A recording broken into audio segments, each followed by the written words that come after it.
कई Muslim countries की महिलाओं ने इस बात की पुष्टि की है कि हज के दौरान जिन चीज़ों का सामना महिलाओं को करना पड़ता है वो काफ़ी मतलब अनएक्सेप्टेबल होता है। महादेव से आपकी मुलाकात हुई? मुझे ऐसा लगता है कि महादेव तो मेरे हृदय में ही बसते हैं, मेरे दिमाग में ही बसते हैं। और अगर आज नाजिया नाजिया है या मैं जिंदा हूँ या मैं बची हुई हूँ तो वो महादेव की कृपा है। वो सिर्फ और सिर्फ महादेव की कृपा है, अदरवाइज मैं मतलब नहीं बचती। आपने बताया कि अजमेर शरीफ आप गई हैं, हज किया है आपने, हज पर गई हैं? नो नो नो नो, मेरी फैमिली में बहुत लोगों ने हज किया है, लेकिन मैं हज पे गई भी नहीं हूँ और मुझे हज पे जाना भी नहीं है, टू नहीं बी जाना वेरी है? फ्रैंक। हाँ, क्योंकि जिस हिसाब से वर्बल मॉलेस्टेशन होता है तवाफ के वक्त में, दैट्स रियली अनएक्सेप्टेबल। बड़ी बात कह रही हैं आप। नहीं, ये तो आप जब आप गूगल में देखिएगा या आप विकिपीडिया में देखिएगा तो कई मुस्लिम कंट्रीज की महिलाओं ने इस बात की पुष्टि की है कि हज के दौरान जिन चीज़ों का सामना महिलाओं को करना पड़ता है वो काफ़ी मतलब अनएक्सेप्टेबल होता है, अच्छा। काफ़ी अनएक्सेप्टेबल होता है। महादेव से आपकी मुलाकात हुई?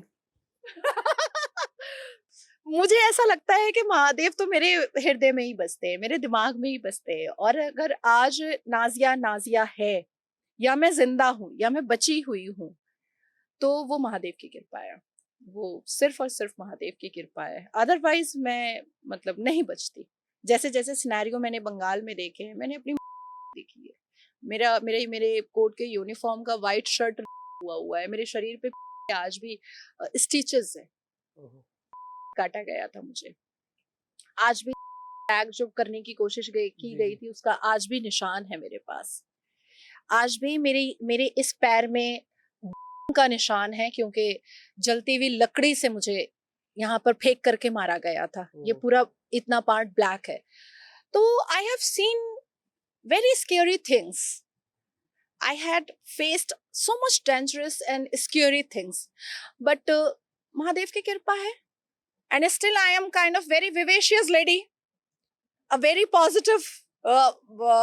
positive mind lady, and I really want to be like vivacious. I don't want to create any bizarre situation in front of me. जैसा भी सिचुएशन हो, जैसी भी चीजें हो, मेरी मेरी मेरे शक्ल पे आपको मुस्कुराहट दिखती है। जी। तो महादेव के कौन-कौन से दरबार में आपका जाना हुआ? अभी तो मैं 4 धाम पे जाने वाली हूँ। अच्छा। अभी सुबह में ही मेरी मेरी बात हो रही थी हेलीपैड वालों से। और मुझे लगता है कि देश में जहाँ जहाँ पर भी महादेव, उज्जैन वगैरह जहाँ जहाँ पर भी है, मैं सब जगह जा चुकी हूँ। काशी कुछ जा चुकी हैं? आ? काशी जा चुकी हैं? काशी मतलब हाँ, काशी तो अभी होकर आई ना। अभी अभी रिसेंटली मैं काशी होकर के आई हूँ। और क्या भव्य, ओ बाप रे बाप, मतलब मुझे लग नहीं रहा था कि मैं अपना माथा उठाऊं। जो मैंने शीश झुकाया था, वो पंडित जी ना मुझे बहुत गौर से देखने लगे। फिर जब वो नाम पूछे तो वो थोड़ी देर, मैंने कहा नहीं है, भारत में सब कुछ हो सकता है। ऐसा नाज़ा हो इलाही सकता खान है। शिव भक्त। हाँ, बहुत बहुत बचपन से। इट्स नॉट कि मैंने 4 जनवरी 2018 को मैंने भाजपा ज्वाइन किया तो इसलिए मैं शिव भक्त हो गई हूँ। No no no, not at all. आप कलकत्ता जाएंगे, आप राम मंदिर जाएंगे, तो when I was like 9 year old 10 year old, तो राम मंदिर में भजन सुनती थी बैठ करके और घंटियां बजाती थी।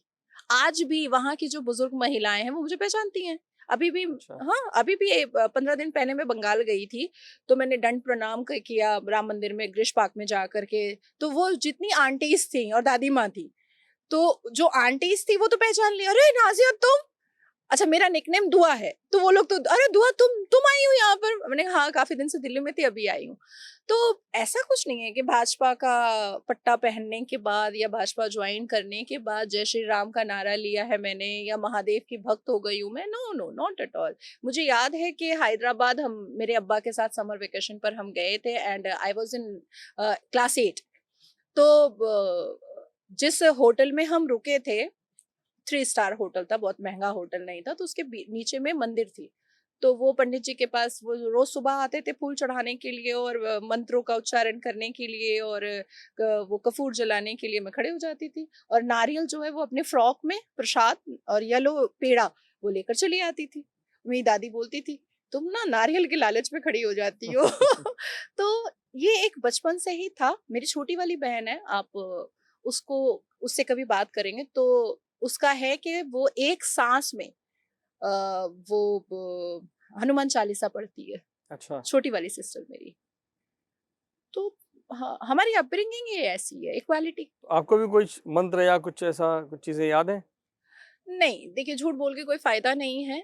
हाँ, एक मंत्र है जिसको मैं अपने ओम का मैं जाप बहुत करती हूँ, और ओम ओम भगवते वासुदेवाय नमः का मैं जाप बहुत करती हूँ। और मैंने इवन अपने कैलकाटा वाले ग्रिश पार्क के चैम्बर में एक पंडित जी भी मैंने रखा है जो मुझे 2-2 लाइन संस्कृत पढ़ाते हैं। अच्छा। 2-2 लाइन, सिर्फ 2-2 लाइन, क्योंकि Sanskrit language is very tough. जितनी आसानी से हम हिंदी पढ़ लेते हैं, बंगाली पढ़ लेते हैं, इंग्लिश पढ़ लेते हैं, उर्दू पढ़ लेते हैं, नहीं, Sanskrit is very tough language. तो उसको और मैंने कहा है कि सिर्फ संस्कृत पढ़ाना नहीं है, आपको उसकी मीनिंग भी समझाना मुझे भी है। बतानी है। जैसे मैंने कुरान, जब मेरे अब्बा मुझे पढ़ा रहे थे तो मैंने कहा ना ना ना ना, सिर्फ पढ़ाना नहीं है, मीनिंग भी बतानी है। तो वैसे ही उनके साथ भी। तो आने वाले 6 महीने में बहुत सारे अध्याय और उच्चारणों का मैं जरूर आपके सामने वो करूंगी। चलिए बढ़िया। ये रुद्राक्ष आपने कब से पहना हुआ है? It's may be around 6 to 7 year. ये सेम सेम, ऐसा नहीं कि चेंज किया है मैंने। तो 6 to किसने 7। पहनाया आपको ये, और कहाँ से, मतलब आपने खुद पहना या किसी ने आपको सलाह दी? ओमकारेश्वर। ओंकारेश्वर। ओमकारेश्वर, हाँ, ओमकारेश्वर मंदिर में। कैसे लगा पंडित जी को कि ये रुद्राक्ष आपको पहनना चाहिए? पता नहीं, वो तो मतलब ऐसे ही मुझे बस अपने ही हाथ से निकाले और उन्होंने पहना दिया। मैंने कुछ पूछा नहीं, उन्होंने कुछ बताया नहीं। मैंने इसको महादेव का आशीर्वाद समझा और मैंने पहन लिया।